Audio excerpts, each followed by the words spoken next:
Okay, guys, so I saw some Northerners ranting on their page about how the 2023 election wasn't balanced because all the candidates are Southerners, and in 2027 they will not allow that to happen, that they should allow Atiku to represent the North in 2027. Dear Northerners, I just want to say respectfully that you are the most stupid and gullible group of people I have ever encountered in my entire life. First of all, since 1960, out of 100% of leaders that Nigeria have ever produced, 70 to 75% of these leaders are Northerners. More than half of the leaders are Northerners. Please, what have these leaders done for you? Tangible something, not us buying you wheelbarrow and calling it empowerment. Tangible something. In terms of development, zero. Despite the fact that most of the leaders we had in the country were Northerners. In terms of development, zero. Educational development, zero. Security, zero. Healthcare, zero. Other aspect, zero. The region, chaotic. Poverty rate, high as Mount Everest. Beggars everywhere. That is lack of empowerment and development. What have they done for you that made you think that they are worthy of being representing you? Please tell me. To be quite honest with you, if I see Atiku and Tinubu, I will choose Tinubu. Here is why. At the end of the day, atrocities happen in the North wasn't created by Tinubu. Tinubu inherited banditry problem issue in the North. It started from your northern leader Buhari. It started from him. According to some reports, the former President Buhari he recruited Miyetti Allah members to sabotage the regime of Goodluck Jonathan back then. And look at them today. And when you even look at it, look at the three Miyetti Allah members that were arrested in Kwara State recently. Go and check the banditry industry. I'll call it industry because, you know, people are making money out of it. Go and check the industry. Northerners dominate that. 99% of them are Northerners. And almost most of them are Fulanis, just like Buhari.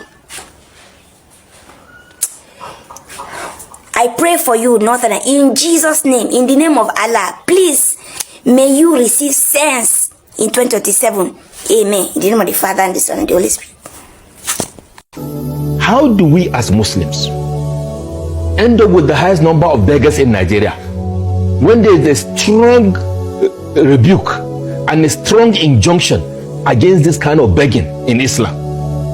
Why don't we have these Al-Majiris in Saudi Arabia? Why don't we have them all over United Arab Emirates or Bahrain or whatever? You ask yourself that question. So you can see it's not religion. Because those people don't do this. It's not part of their culture. It's not part of their mindset.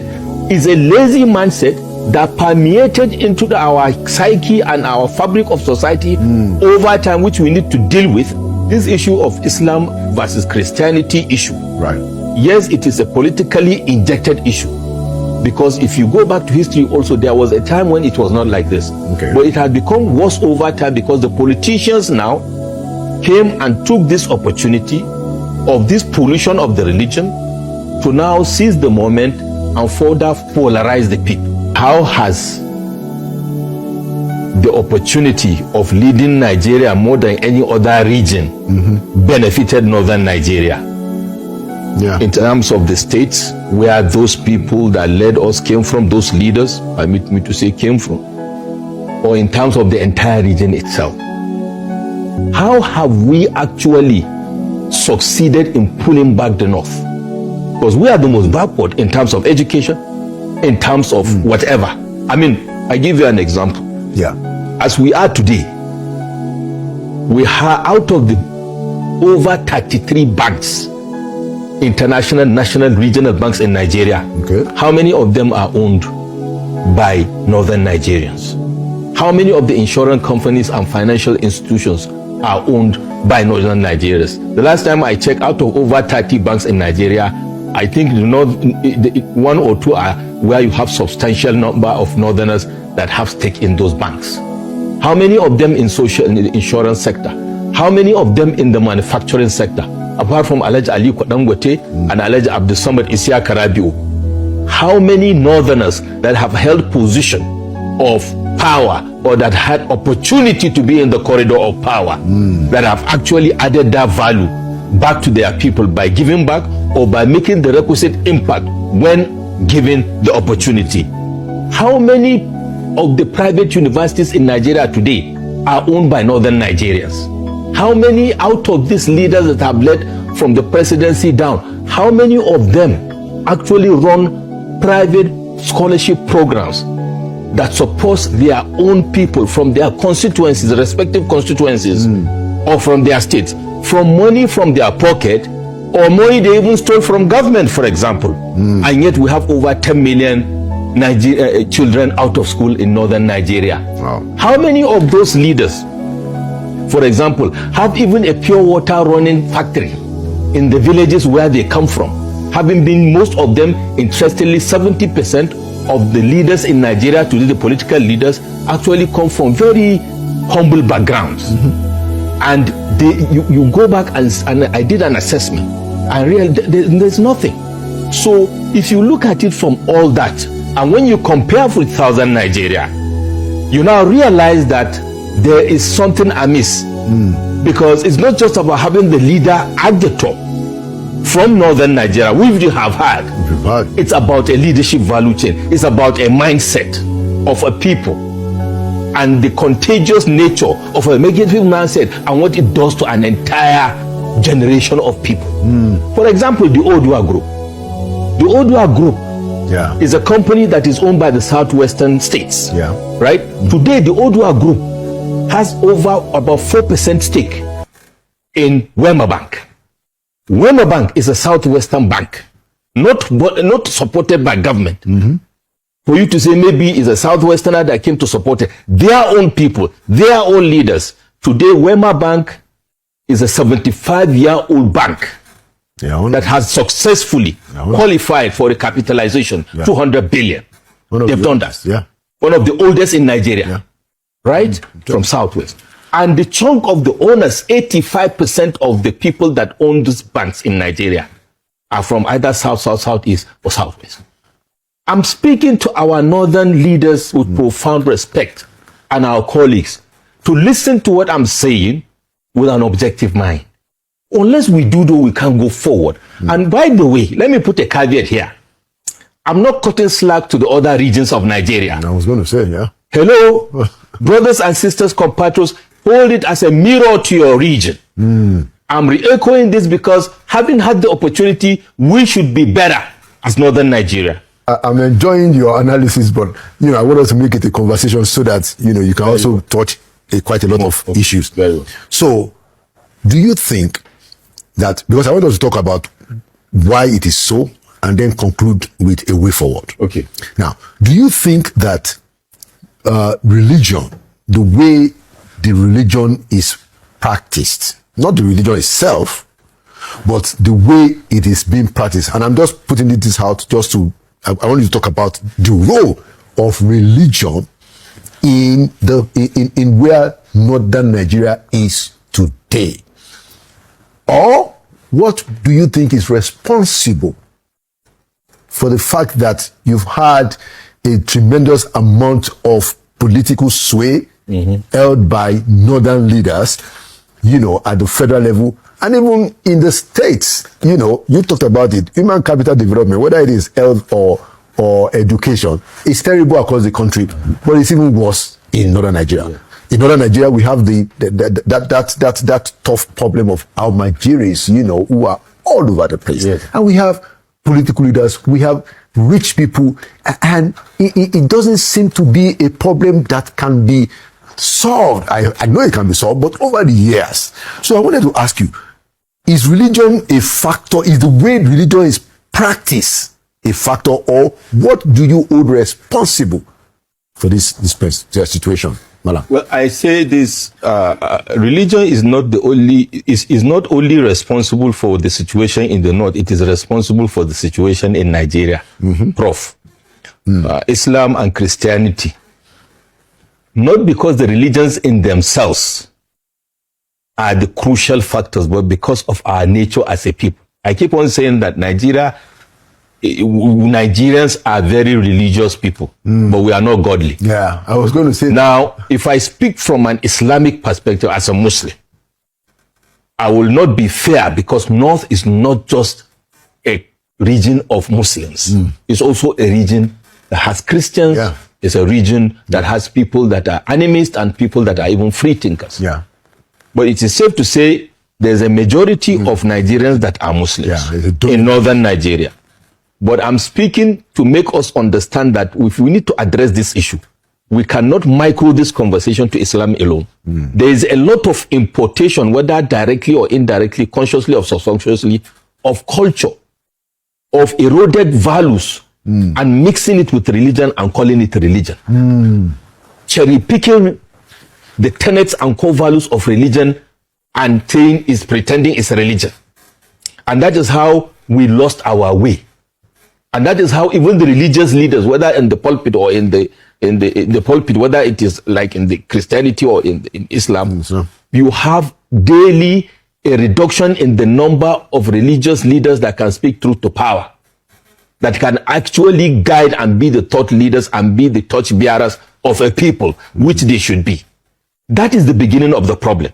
As a Muslim, I can tell you, first of all, you ask yourself, how do we as Muslims end up with the highest number of beggars in Nigeria when there is a strong rebuke and a strong injunction against this kind of begging in Islam? Why don't we have these almajiris in Saudi Arabia? Why don't we have them all over United Arab Emirates or Bahrain or whatever? You ask yourself that question. So you can see it's not religion.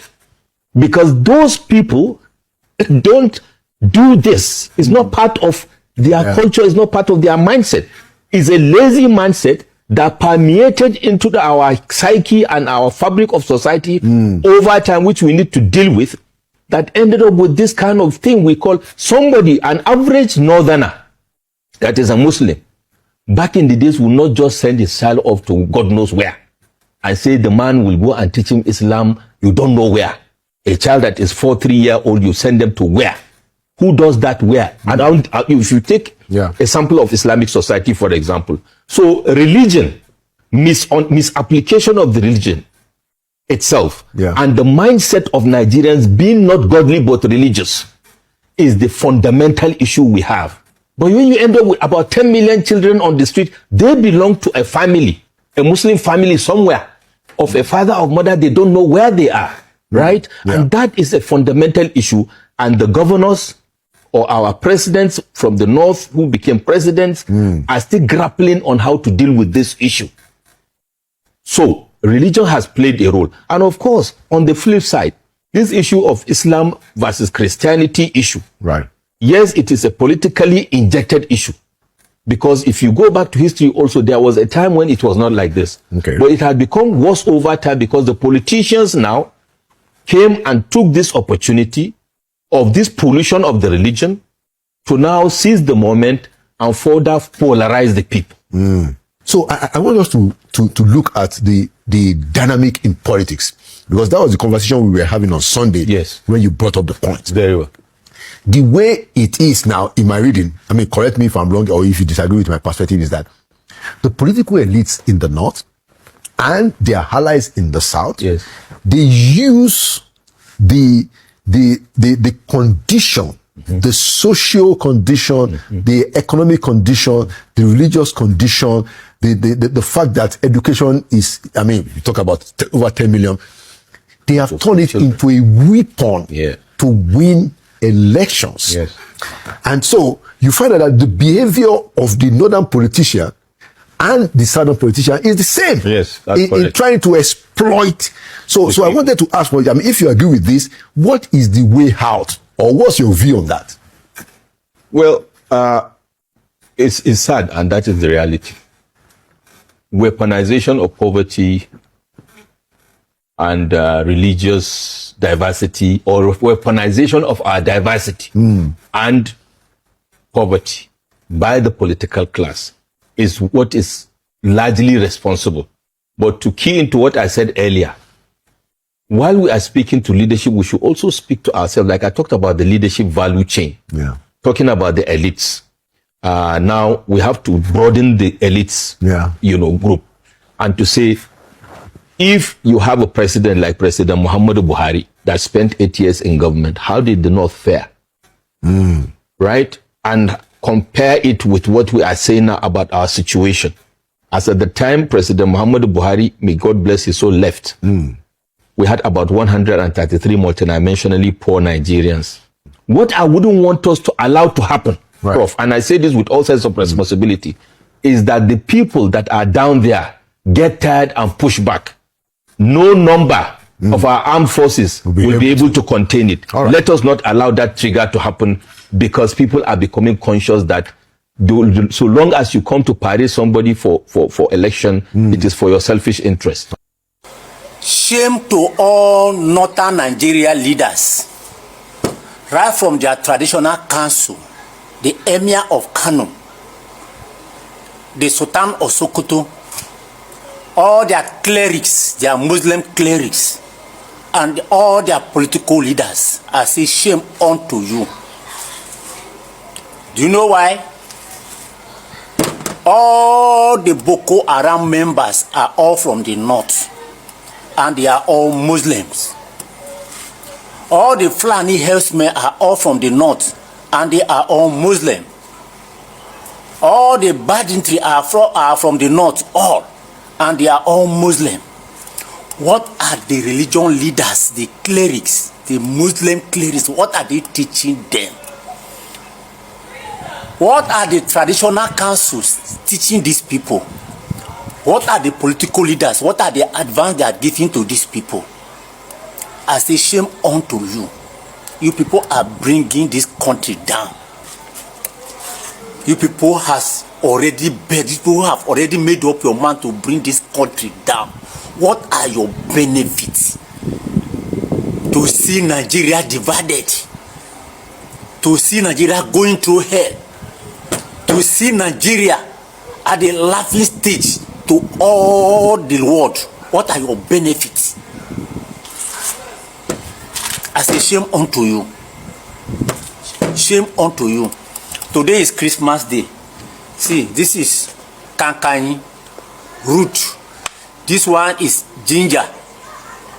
This one is turmeric. This one is, how they call it, I don't know. They are all mixed together.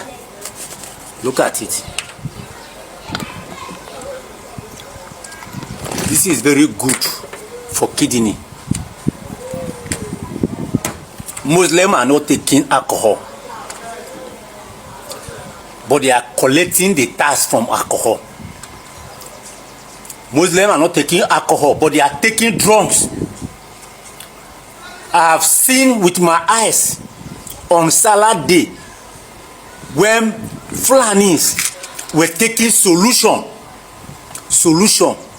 that they used to pass tube. They were taking it, which is very dangerous to health, which is more alcoholic than kakanyi. You are deceiving yourself. Try to bring this country down. Promulgate law that doesn't exist. If this country divides, I tell you, it is only the north that will suffer most. Let's bet it. You people did not stop this attitude, this character of sponsoring bandit. Your leaders, your political leaders who are in government will collect money, oil money from southern Nigeria as federal allocation, and then use the money to sponsor bandits against the same country. Right now, Nigeria doesn't have joy.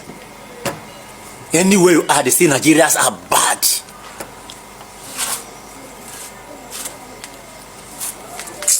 It's so very unfortunate.